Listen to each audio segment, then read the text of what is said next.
On July 4th, 1921, in Chicago, a 12-year-old boy found a pistol in a car. The car belonged to his father's friend, and it was unlocked.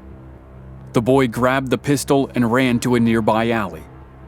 Some kids were playing in the alley, and the boy thought it would be fun to scare them. He fired some shots in the air, and the kids were definitely scared, but one of them also screamed in pain. One of the bullets ricocheted and hit the kid in the jaw. The boy with the gun was sent to a reformatory for a year. It was the first major run-in with the law for Lester Gillis. After his release, 13-year-old Lester stole cars regularly, and he got caught. He went back to jail for another year and a half. When he was released, he went back to stealing cars, and he got caught again. Lester Gillis had been in jail 3 times before he was 18 years old. But all that was just a warm-up. He was a criminal on the rise. Soon he would meet John Dillinger, and then become part of Dillinger's gang. And eventually he'd have the top spot all to himself. He would become public enemy number 1. But by that point, nobody called him Lester anymore. In 1930, he mugged the wife of Chicago's mayor on the sidewalk outside her apartment. She told the newspapers afterward, he was good-looking, hardly more than a boy. He had a baby face. By the time Lester Gillis linked up with John Dillinger, he was known as Babyface Nelson.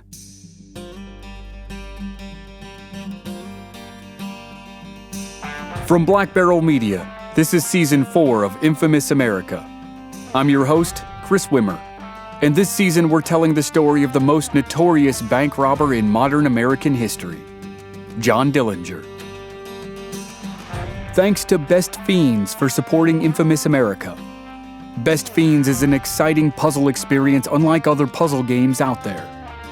Best Fiends updates the game monthly with new levels and events so it never gets old. Download it for free on the Apple App Store or Google Play. This is Chapter 4, Prison Break.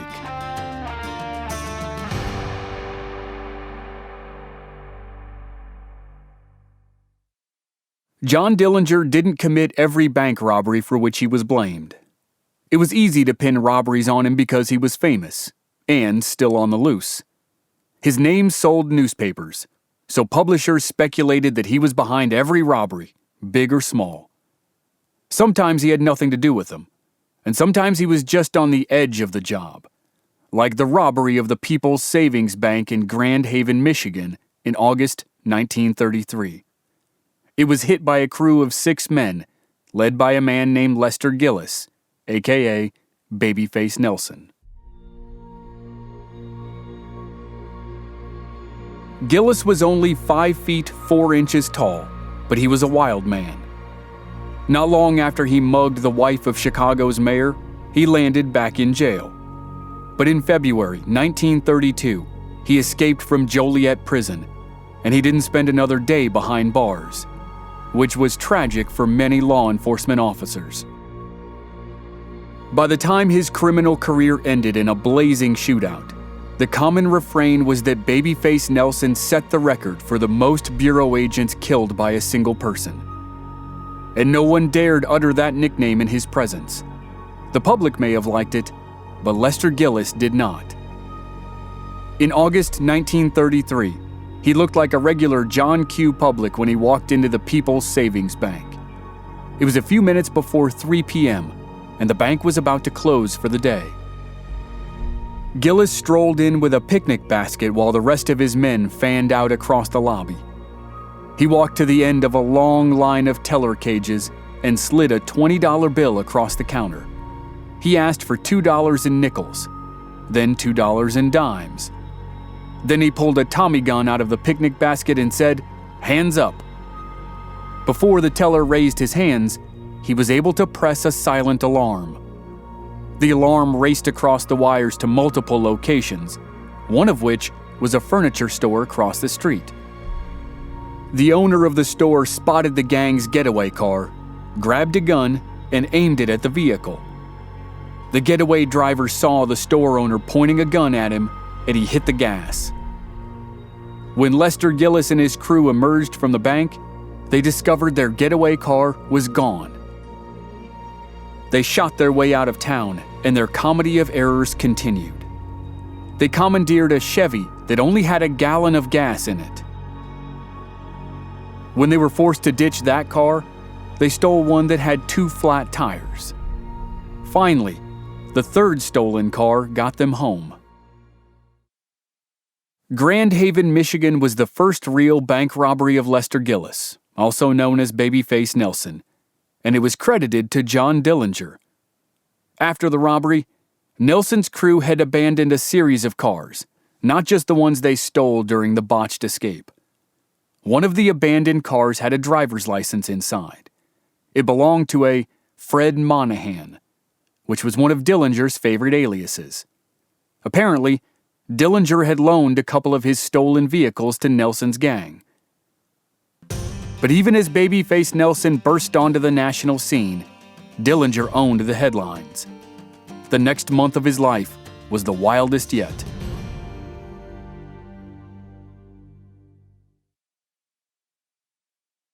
In early September 1933, 3 weeks after Babyface Nelson robbed the bank in Grand Haven, Dillinger made his biggest score to date.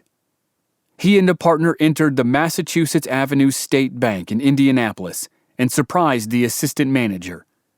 The man was at his desk, on the telephone, when someone said, "This is a stick-up. We mean business." The assistant manager didn't believe it. It didn't sound real. In fact, it sounded so fake, he didn't even look up from the telephone. But when John Dillinger said, "Get off that damned telephone," the man did look up, and he saw 2 things at the same time.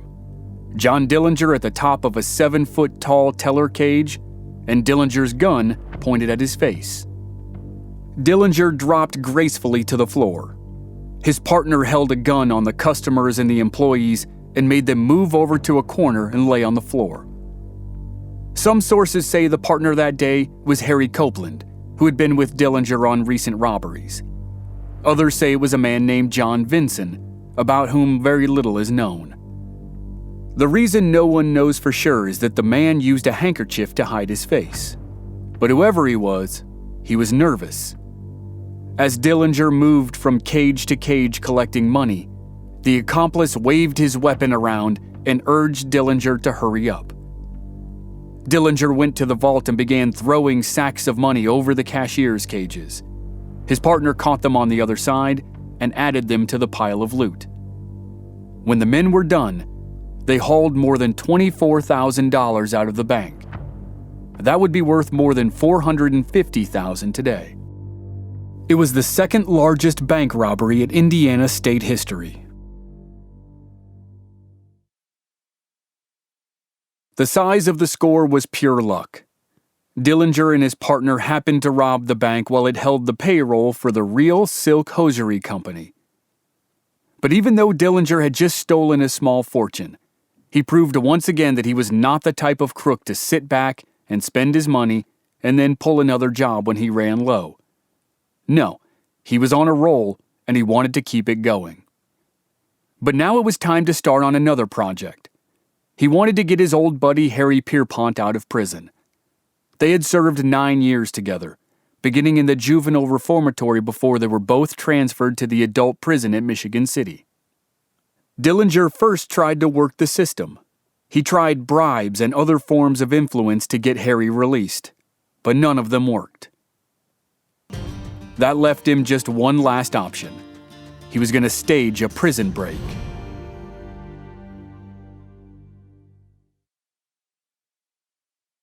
Dillinger still wanted to assemble a dream team of professional bank robbers, but there was one major obstacle in his way. The whole team was in prison. Luckily, though, they were in the same prison. So instead of just breaking his friend Harry Pierpont out, he would bust out the whole gang. A thing of this size needed a serious plan, and Dillinger and Harry Copeland got right to work. They began by working backward. Dillinger realized that most criminals who wanted to escape from prison spent so much time planning the breakout that they failed to plan for its success. What would they do if they actually made it? Dillinger knew that if the escape was successful, the men would need a place to hide. He went to the sister of one of Harry Pierpont's former partners. The young lady had been exchanging letters with Harry while he'd been in prison. She considered herself his girlfriend on the outside. She lived in Indianapolis, and Dillinger brought her cash from his latest robbery and told her about his plan. She would need to shelter as many as 14 men in her home, and they would all need new clothes. She eagerly agreed and promised she'd be ready. Next, Dillinger bought 3 .38 automatic handguns and spare clips and extra ammo. He and Copeland wrapped the guns in newspaper and then in cloth. They coated them in roofing tar and rolled them in sand to make them look like rocks. They drove to Michigan City late at night and parked several blocks away from the prison. They cautiously walked up to one of the walls, which was 25 feet high. They tried to throw the packages over the wall, but it was no easy task. It took multiple attempts, but finally, each package landed inside the prison. Now there were 3 guns disguised as rocks lying on the grass, waiting for Dillinger's friends to pick them up. And somehow, the disguise worked. The next morning, a prison guard walked through the yard before the inmates were allowed out of their cells. He missed the strange-looking rocks. A little after 6 a.m., the inmates walked outside. A convict soon discovered the packages, but apparently he was the exact wrong person to make the discovery. No one knows who he was, but when he noticed the odd-looking rocks, he asked a friend to guard them while he ran away to get the deputy warden. And that was the end of the old disguise the guns as rocks trick. Dillinger and the gang inside needed a better strategy. They needed a guaranteed way to get the guns into the hands of the right men. From his prison cell, Harry Pierpont devised a new plan, but it would take time to execute. Dillinger didn't know it yet, but he was running out of time.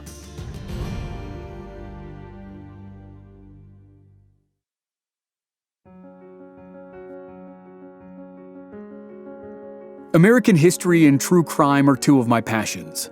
But when I need to take a step away and take a break, my mental palate cleanser is Best Fiends.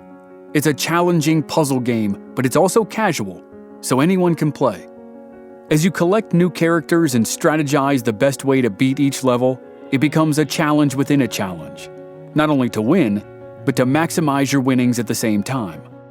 The whole game has a bright visual style, and then suddenly, sitting in the waiting room of the dentist's office isn't as mundane as it used to be. Best Fiends is a unique experience. It's updated every month, and you don't need the internet to play it, which means you can play it anywhere. So engage your brain with fun puzzles and collect tons of cool characters. With over 100 million downloads, this 5-star rated mobile puzzle game is a must-play. Download Best Fiends free on the Apple App Store or Google Play. And that's Best Fiends. It's friends without the R.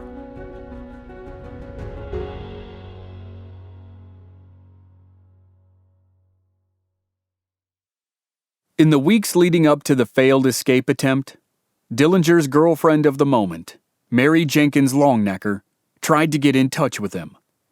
They'd had a great time at the Chicago World's Fair over the summer, and Dillinger was hot to marry her. But now Mary had trouble contacting her sweetheart. She wanted him to come visit her new apartment in a boarding house in Dayton, Ohio. She sent letters to all his known addresses, but they all came back marked "Return to Sender." Finally, she found an address that worked, and Dillinger promised he would visit soon. But before that happened, Mary and her brother accidentally gave away the secret. Mary's brother was James Jenkins. James was one of Dillinger's friends in prison. He was one of the men Dillinger wanted to break out. And unfortunately, he connected the dots between Dillinger and his sister. The police had received a tip that Mary was dating Dillinger. When they learned that Mary's brother was friends with Dillinger in prison, and that her brother was still in prison, they started monitoring James's mail. And that's how they learned Mary's location. When Mary wrote a letter to James, she put her new address on it, the address in Dayton, Ohio. It turned out that Mary's new apartment was only 1 block from the Dayton police headquarters. The police immediately sent 2 detectives to her boarding house, and they found a letter from Dillinger. The landlady of the house said that Dillinger wrote letters to Mary all the time. The lady offered to call the police the next time she saw one. A few days later, Dillinger sent a letter to Mary saying he was coming for a visit, and the landlady quickly called the police. On the night of September 22nd, Dillinger drove into Dayton, Ohio to see his girlfriend. Some sources say the detectives who were watching Mary's apartment chose that night, of all nights, to take a break from surveillance and sleep at home. Other sources say they actually ended their surveillance that day and returned to desk duty. They were convinced Dillinger would never show up. Whatever the reason, there were no police at the boarding house when Dillinger arrived around midnight. He parked his Essex Terraplane, went inside, and went upstairs to Mary's apartment. The cops may have missed him, but the landlady of the boarding house did not. She called police headquarters. She told them Dillinger was there. By 1:30 in the morning, the boarding house was surrounded by police. The 2 detectives who had abandoned their stakeout earlier in the day were back at the scene.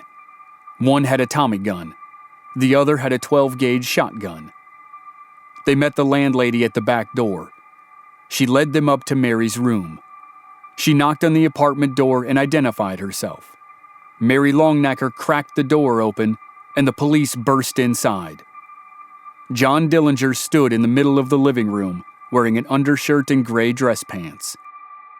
He had been looking at some of the photos that he and Mary had taken at the World's Fair a couple months earlier. Now he had a shotgun pointed at his chest, and he had no choice but to give himself up. The police searched Mary's apartment and found 8 handguns. In Dillinger's car outside, they found ammunition, a sack of nails, and $2,600 in cash. When the cops took Dillinger and Mary to the station for questioning, Dillinger received his second surprise of the night. A man named Claude Constable had also been brought in. The police thought he was part of Dillinger's gang. But then Mary was forced to reveal she was having an affair with Claude. She had grown tired of waiting for Dillinger, so she began a relationship with her neighbor. If Dillinger found out about the 2 lovers, he never commented on them, and Mary and Claude were released after questioning. Dillinger did comment on the bulletproof vests worn by the detectives during his arrest. He asked if they were any good. The detectives said they didn't know, but they felt safer with them on. Then they asked what Dillinger thought of the vests. Dillinger grinned and said, "I put 3 steel-jacketed slugs through one not so long ago. Only in practice, of course."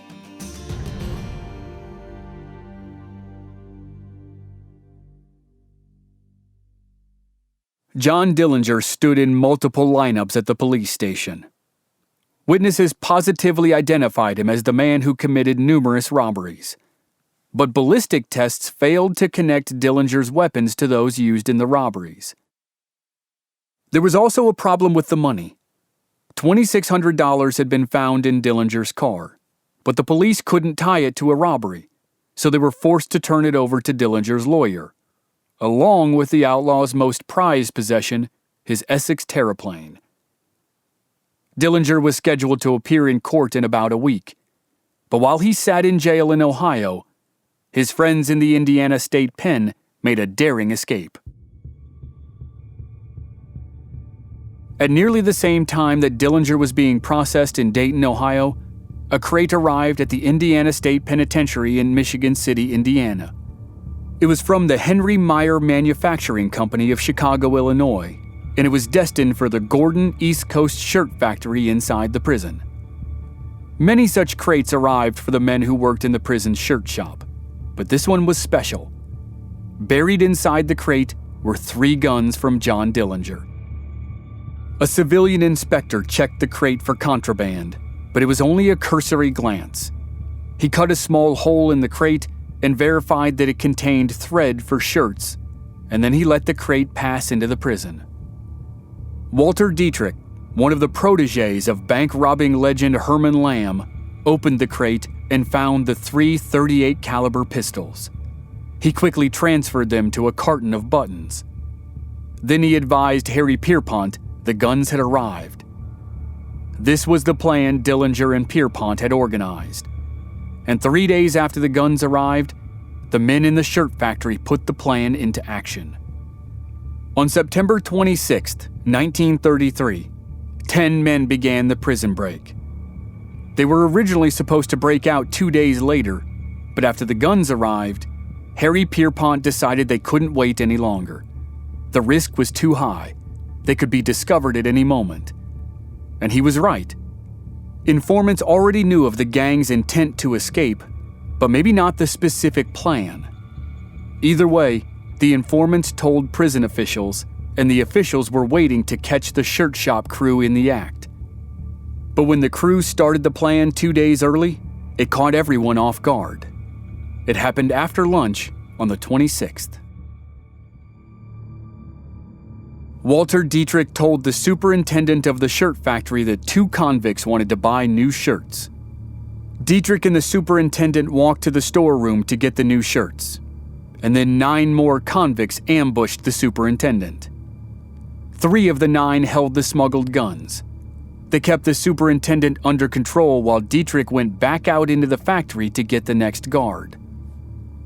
Dietrich found the day captain and told him he had just discovered a jug of wine in the storeroom.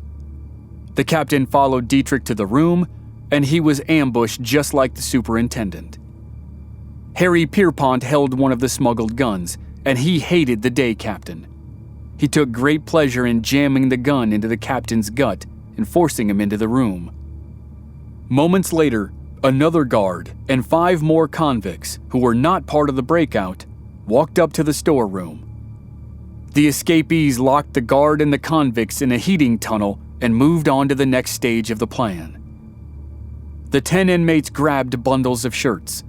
They formed a line at the factory door. They put the superintendent in the front and the day captain in the back. They opened the door and began marching through the yard. To the men in the watchtowers, it looked like a routine activity. 2 guards were escorting a group of prisoners from one place to another. The prisoners all carried shirts, which made sense because they had just come from the shirt factory. The gang made it safely across the yard, and that's where the routine activity stopped. There were 2 gates between the yard and the administration office. The guard at the first gate began to open it, but instead of staying cool and keeping with the plan, one of the inmates kicked the gate open. Another hit the guard and grabbed his keys. The gang forced its way through the second gate and into the office. Then the coordination totally broke down. The convicts fired their guns and fought the admin staff. A county sheriff had just dropped off a prisoner, and his new Chevy sat right outside. Walter Dietrich, James Clark, the other protégé of Herman Lamb, and 2 more inmates grabbed the sheriff and forced him out to his car. They sped away from the prison and left Harry Pierpont and the rest of the gang to find their own ride.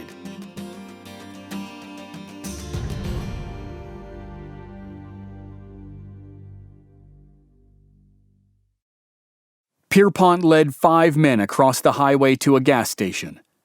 They found the manager and demanded the keys to a car. Instead of giving them the keys, he ran. They fired 3 shots at him, but he escaped unharmed.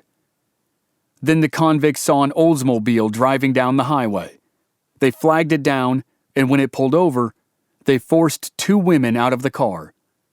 The 6 criminals piled in and ordered the man behind the wheel to drive. 15 minutes later, they kicked him out too. While the two groups of escapees fled the area around the prison, first responders arrived on the scene. Police, firefighters, and a unit from the Naval Reserve descended on the prison to secure it from a riot. But there was no riot. There had been a fight in the admin office, but all the convicts involved had escaped. Everything else had returned to normal. Of the escaped convicts, Harry Pierpont's crew had decent luck. In their hijacked car, they made it 18 miles outside Michigan City before they stopped. They drove up to a farm and surprised the farmer and his family. They told him they were escaped prisoners and they were going to hide at his farm until it got dark. And they did. Meanwhile, Walter Dietrich's crew was struggling. After they sped away from the prison, they had taken a wrong turn down a dirt road that went nowhere. It was muddy, and their getaway car got stuck. They forced a farmer who lived nearby to drive them toward Gary, Indiana, about 30 miles east. Around 5:30 that evening, while Pierpont's boys were safely tucked away at the farm, Dietrich's group blew a tire. They ordered the farmer to keep driving, which caused the entire wheel to break off.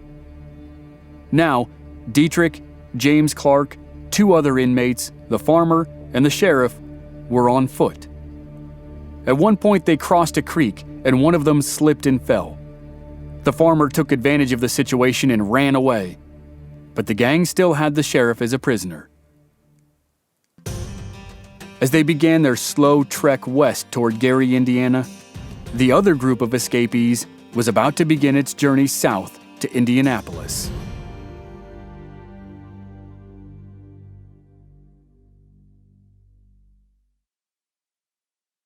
At the farm, it was now dark, and it was time for Harry Pierpont and his team to leave.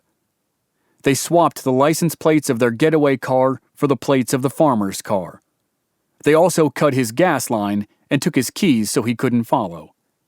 The farmer didn't have a telephone, and the convicts told him and his family to stay in the house for 15 minutes after they were gone. Then the inmates drove away. The family waited 20 minutes, and then one of them ran to a nearby house and called the local sheriff. But by that point, the convicts were long gone. It was after midnight when Mary Kinder opened her door in Indianapolis to find her newly escaped boyfriend, Harry Pierpont, and his 5 cohorts. She was surprised to see them. They weren't expected for another 24 hours. And as she looked at the group, she was disappointed to see that her brother wasn't with them. There should have been 11 men in the escape, but Mary's brother was in the infirmary when Pierpont and the others decided they couldn't wait any longer. And Mary had another problem. There were people in her house. She couldn't let 6 escaped convicts inside. Oh, and there was more bad news. Dillinger was in jail in Ohio. This was not the welcome home Harry Pierpont had been expecting, and it was about to get a little more awkward. While Mary Kinder considered herself Harry's girlfriend, and Harry certainly thought of her that way as well, Mary had also been dating a local guy in the city. Now Mary had to scramble to find the inmates a place to hide, and she took them to her other boyfriend's house. Against all odds, there were no problems with the arrangement. The next morning, Dillinger's bank-robbing partner, Harry Copeland, arrived with a generous bankroll that Dillinger had left in his care. Copeland assured the men he'd have a proper hideout for them very soon. When it was dark, Pierpont and his crew left Indianapolis and headed for Ohio. Their escape had been a cakewalk compared to the other men from the shirt factory. Walter Dietrich's small group was still on foot, sleeping in the woods and eating stolen vegetables. James Clark, Dietrich's partner from Herman Lamb's gang, had severe ulcers, and the diet wreaked havoc on his insides. He was slowing them down.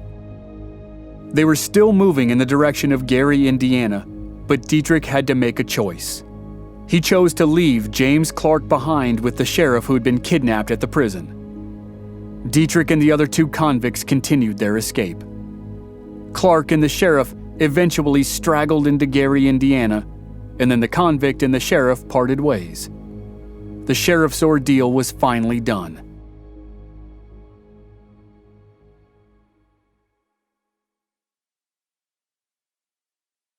Clark waved down a cab to take him to Joliet, Illinois, about 45 miles away. But the cabbie was suspicious of Clark, and he called the police. James Clark was back in jail just a few days after his escape. Shortly thereafter, Indiana State Police Captain Matt Leach told reporters that the escaped inmates were all part of a gang led by John Dillinger. He warned that if Dillinger were sent back to Indiana, the gang would definitely try to break him out of jail. Leach was mocked, and his warnings were ignored. But as it turned out, he wasn't that far off. At the bottom, down, down, I'm gonna stay long gone, but I don't know if I'll make it back home. I'm at the bottom, long gone. Next time on Infamous America, Dillinger's gang busts him out of jail, and they head for the center of crime in the Midwest, Chicago. But the police are hot on Dillinger's trail. They use an informant to lure him into a trap, and they arrive in the middle of one of his robberies for the first time. That's next week on Infamous America. At the bottom, down, down, I'm gonna stay long gone, but I don't know if I'll make it back home. I'm at the bottom, long gone. This season was written by Sean Puglisi and myself. Music editing and sound design by Mike Hissong at Sneaky Big Studios. Artwork by Matt Lockery of My Colorful Past. I'm your host and producer, Chris Wimmer. At the bottom, down, down, I'm gonna stay long gone, but I don't know if I'll make it back home. I'm at the bottom, long gone. If you enjoyed the show, please leave us a rating and a review on Apple Podcasts or wherever you're listening. Please visit our website, blackbarrelmedia.com, for more details and join us on social media. We're Black Barrel Media on Facebook and Instagram, and B Barrel Media on Twitter. And if you want to contribute to the production of our shows, please visit our Patreon page. You can also find discounts on our merchandise. That's patreon.com/blackbarrelmedia. Thanks for listening. We'll see you next week. At the bottom, down, down, I'm gonna stay long gone, but I don't know if I'll make it back home. I'm at the bottom, long gone. I'm at the bottom, long gone. I'm at the bottom.